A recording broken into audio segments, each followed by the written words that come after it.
Now listen, you communists and niggers and Jews, tell all your buddies to spread the news. Today judgment will soon be nigh, as the Lord in his wisdom looks down from on high. Will his battle be lost by mixing the races? We want beautiful babies, not ones with brown faces. Never, never, never I say. Gene Hackman, who was a huge star in Hollywood, never said her last word. No one is being blamed, there is no bloody scene, and there are no signs of foul play. It looks like all the hints are lost in the desert. However, one woman knew the truth, and she has now gone with her husband. Accidental disaster or murder in secret. A story starts with every breath Hackman took and every mark he made in the sand. Killers who can't be seen, clever poisons, and the dark hand that comes from talks behind the Oscar stage are all real. LA is very quiet at the moment. The truth has caused blood to flow in the desert of New Mexico. Hackman's death is worse than just a funeral. It's the start of the worst time in history, and no one in Hollywood wants to talk about it. In the middle of the New Mexico desert is a small town called Los Terrios. It has long been known as a spot where people can go to escape other people's eyes. And for two-time Oscar winner Gene Hackman, this was the end of a long trip that made him tired of people with flash cameras and nosy looks. He and his wife, Betsy Arakawa, chose this desert spot as a safe place where no one from Hollywood could get in. Gene Hackman hadn't been seen in much of the news since the 2010s. He turned down job offers and interviews so that he could spend all of his time with Betsy, the quiet woman who had been married to him and been by his side ever since. It became impossible for anyone to get through their two-story wooden house with windows that looked out over endless, dry fields. There aren't any guards, cameras, or tall walls that hide things. There was nothing between them and the rest of the world but silence, which was so strong that all news stories about them could not be heard. Gene Hackman wasn't seen by many people in Los Terrios. He rarely went into the store, but when he did, he would say hello and then leave quietly. Becky was the same, too. They lived together like two ghosts moving slowly through each other's lives. When the cops found that they had both died in the house that kept them from the outside world, this perfect peace turned into an endless void. There were no tears or signs of resistance, and not a single door or window was broken. Gene Hackman's dead body was found on the wooden chair he used to read in front of the living room window. A few steps away, she lay down. With her head on the chair, she looked like she had just fallen asleep. They laid their small, loyal dog down at their feet and pretended that everything was fine. The afternoon went on longer than planned. Inside the house, there were no strange smells.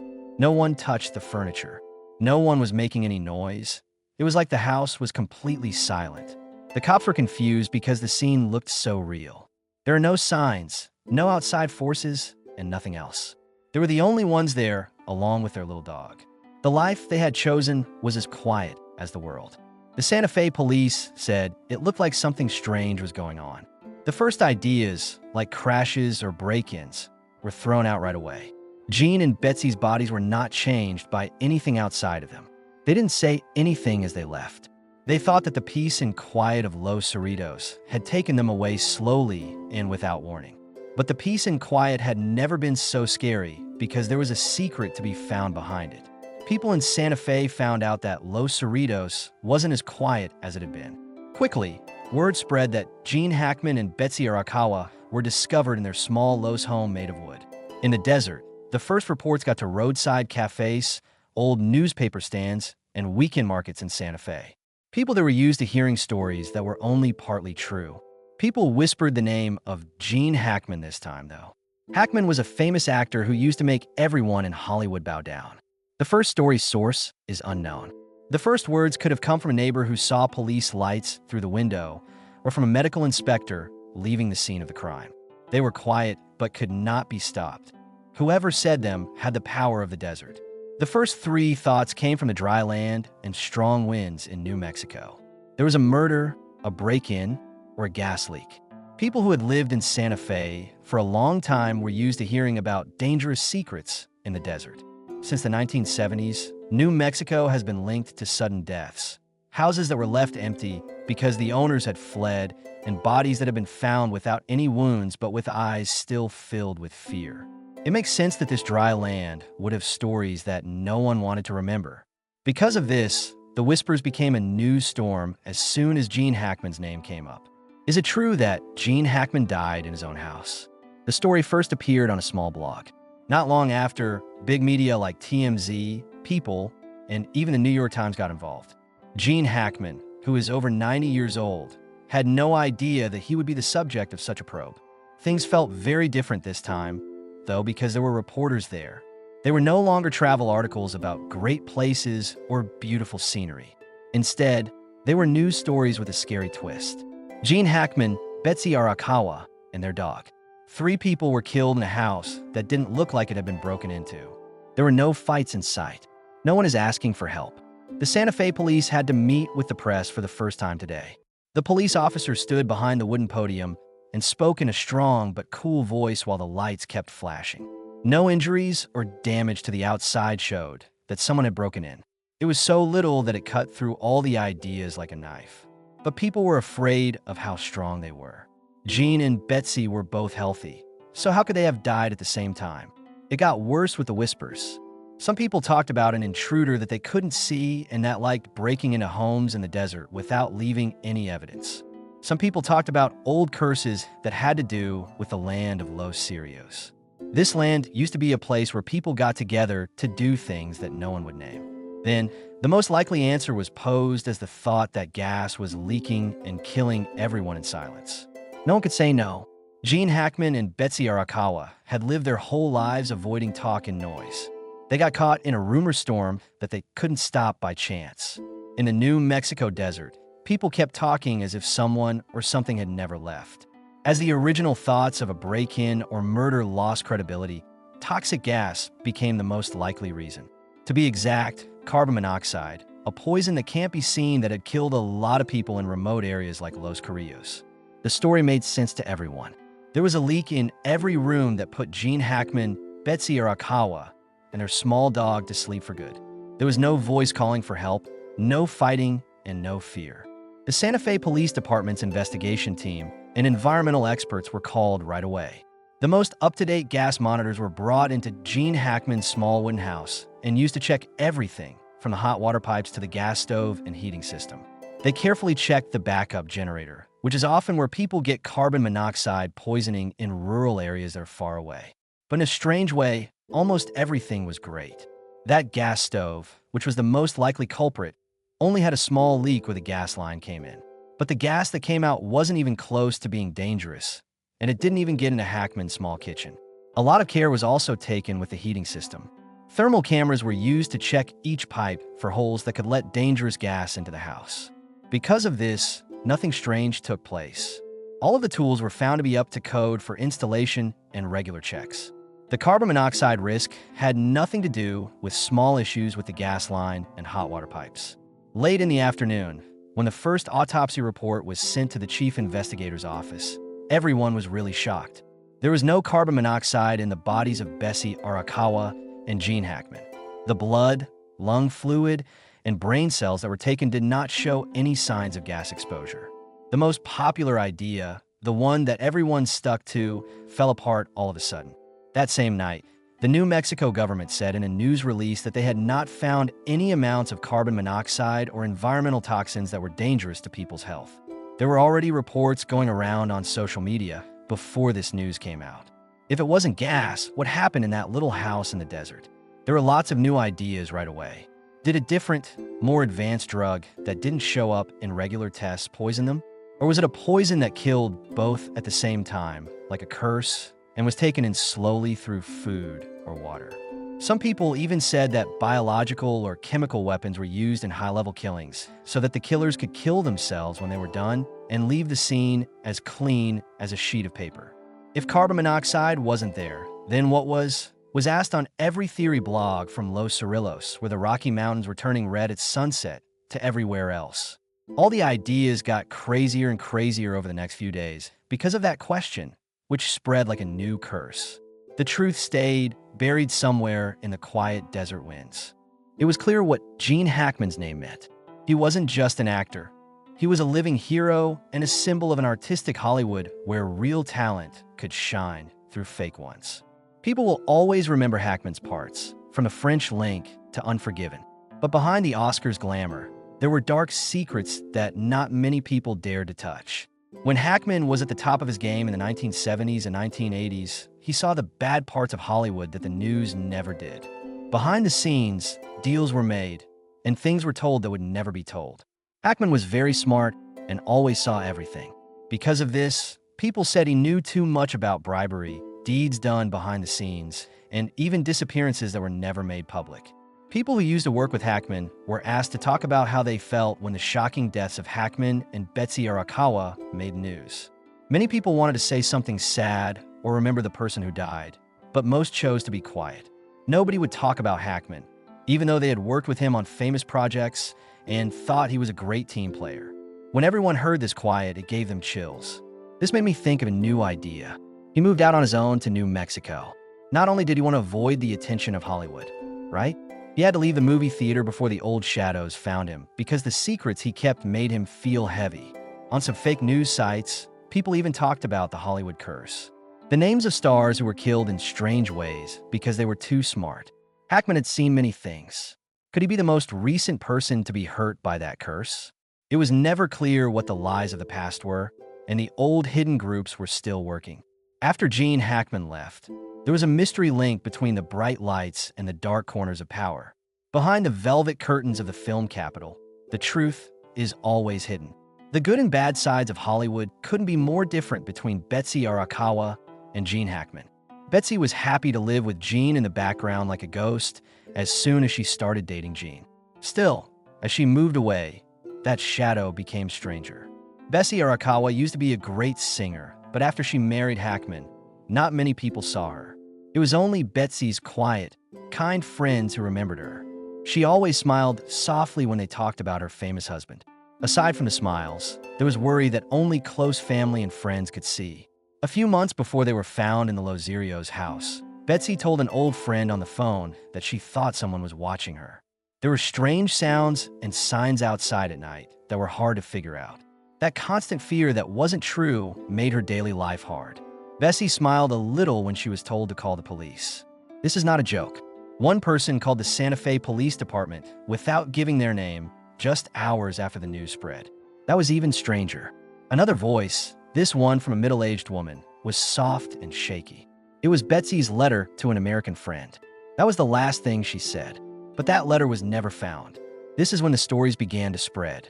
Some people said Betsy had a rough business relationship with Hackman before she married him, and she tried to hide that fact for 30 years.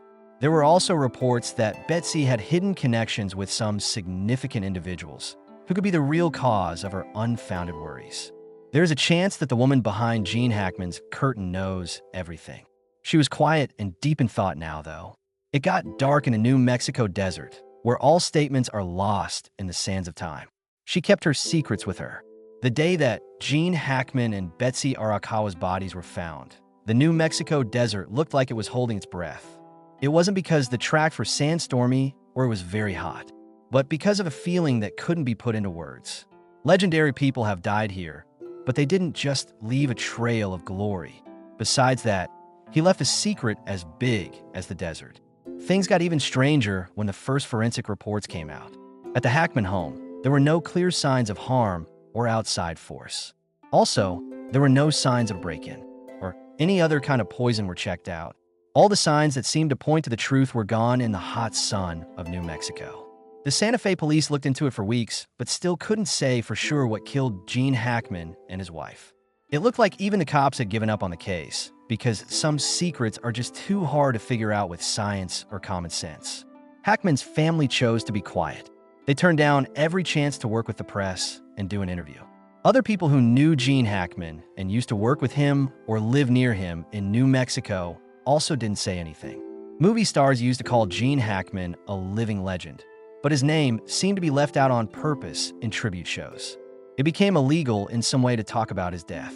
Crazy ideas and conspiracy theories came to the surface as social media grew, and they got stronger every day.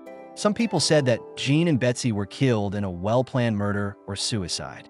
Some people thought they had been poisoned over months by a strong drug that would go away after it did its job. On some sites, people went even further and said they thought the event had something to do with Gene Hackman meeting one of the secret groups that had been running Hollywood for decades. Strange calls from unknown people, Betsy's worry that she didn't say anything, and the strange silence of people who knew Hackman all added up to a scary but incomplete picture. Before Gene Hackman died, there was a time when everything was easy. Now, there's a new dark story and a secret that hasn't been solved. The last bit of Hollywood left for good, shining out into the New Mexico dust and leaving millions of questions in the sky over the desert. No one is sure when Gene Hackman's house started showing up in the strange Los Cirios stories. Arakawa's and his body were found the next day, and since then, the place has been strangely quiet. Nothing was there, so it's not just that. It feels like it's been holding its breath, waiting for something too big and scary to happen, but has never heard the answer. Some people who lived in different parts of this hard desert began to talk about what they had seen in the past few days, before everything became public. Two old people who lived about a mile away from the Hackman house said they saw strange blue lights flashing through the second-floor windows. They first thought it was something from behind, but the light didn't move or change. It was still for almost 10 minutes, like it was lighting a quiet rite, and then all of a sudden it went out. Someone from a horse ranch who brought hay to the Hackman house sometimes remembered seeing Betsy standing on the porch a few days before the police arrived. She looked very empty as she looked out at the faraway desert. She didn't say hello, did not greet him. They just stood there, as if they were hearing something that no one else could. Before making their first public statement, the Santa Fe cops also quietly stopped working on the case. No more news or reports were made about the case after it was temporarily closed. The quiet made it even scarier. People who knew Gene Hackman said they got a quiet warning, and the Hackman family wouldn't talk to anyone. Gene Hackman and Betsy Arakawa were no longer just known as the mysterious couple of Los Cirios on Reddit and blogs that write about Hollywood conspiracy theories. They were a new way to show how dark Hollywood is when the lights are off. There were many scary ideas about what might happen to Hackman when he knew too much. His roles, Oscars, and other awards were now just a thin veil over the secret that lay beneath. No one is strong enough to go inside Gene Hackman's house, which is still there, but empty. No one is brave enough to take it down, as if it were part of the story. It's not for sale or rent. At night, when the desert wind howls through the empty window frames, hidden stories come in from far away. If you're too close to the truth, Gene Hackman wrote a story that will still haunt the dark places in New Mexico, even though he is no longer with us. The police in Santa Fe have been quiet and have only said dry things, but there are still bits that don't quite fit together. Hackman made an anonymous call to the emergency number from his home phone at 2:37 a.m., about 48 hours before Hackman and Betsy's bodies were found. The call ended. A woman spoke in a whisper 5 words. They learned. It's too late now. The call was over quickly. Afterward, the cops said they were sure Betsy made the call, but they couldn't say why the call didn't go through or who was on the other end of the line. The empty safe. In Hackman's study, it was found that a big safe had not been on any other list of valuables. The safe's door was wide open, but nothing was inside.